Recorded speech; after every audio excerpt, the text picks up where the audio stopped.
With the recent release of the Dishonored debut trailer, it got us wondering, what is this game? What is this place? What is this world? We sat down with the creative directors of the game and asked them to explain it all.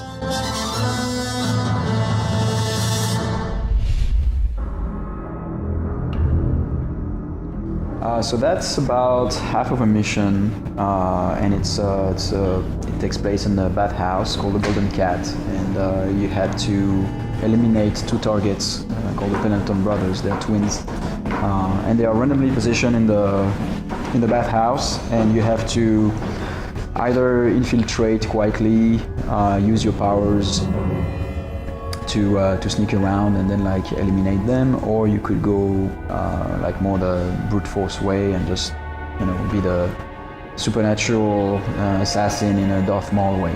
You can approach missions a lot of different ways. I mean, there's the spatial path where you can you get dropped off by the boat and you on the dock and you have a couple of city blocks worth of streets that you can cruise through, and you can either fight the guards straight on or sneak past them. There are security devices to bypass. There are side quests to do and additional valuables to hunt down.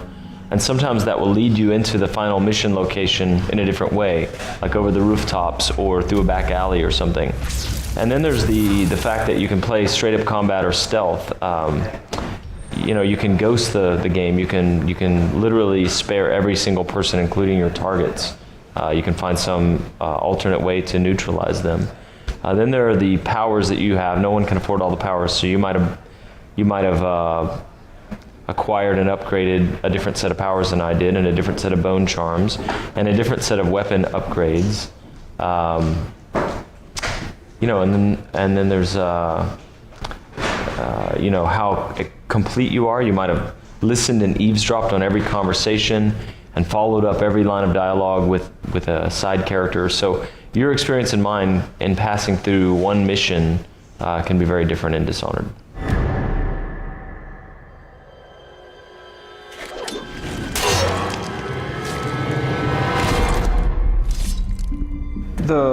There are different ways to play the game and like different reading levels almost. So one way is to pay attention to the conversations. As long as the disease stays among the poor, I don't see any reason to become upset.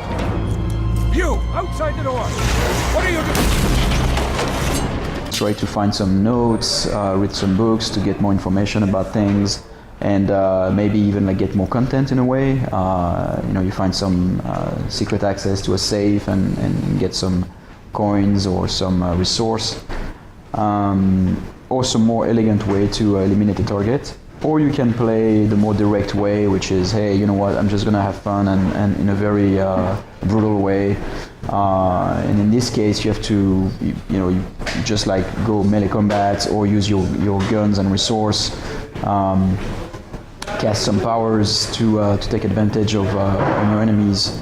Even in the brutal way, it costs resources. So really, we believe that players are going to be cautious about that. So we believe that players are going to play a mix of taking advantage of the stealth approach, which is to sneak on people and kill them in one attack, or even like avoid them, because really, if you know that if you trigger the alarm, then there's going to be more enemies.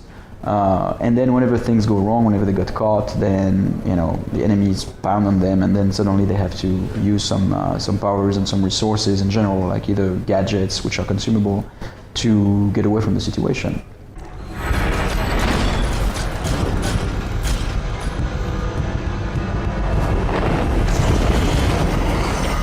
I think every playthrough will be a little different, yes. It's not that every playthrough will have a different story, it's that every playthrough will have its own minute-to-minute story. Like the overarching story is going to be kind of the same for everybody, with a few different endings and different flavors now and then, but what matters again is like, as a player, I feel like I own the experience. I feel like, wow, the system responded to what I wanted to do, and it was kind of cool. Different people are going to approach the game different ways. Some people are just going to race and bash their way through, and that works, that's fine. and other people are going to take their time and play creatively and experiment like that, and we're okay with both approaches. What is important to us is that people feel like they author their own experience. So it's really the play your own way kind of a thing. Like, you know, you get to express yourself, you get to be creative by combining some mechanics together, or you know, applying your tactics to a situation. That's really what matters to us. We want players to feel like not constrained, but they can like, hey, you know what? I think I've seen a window on the side over there, and instead of like taking the main door, I'm gonna go through the window, and oh, by the way, I'm gonna try this gadget to see how it plays, or I'm gonna try to combine this power with this approach, and they find their own way basically.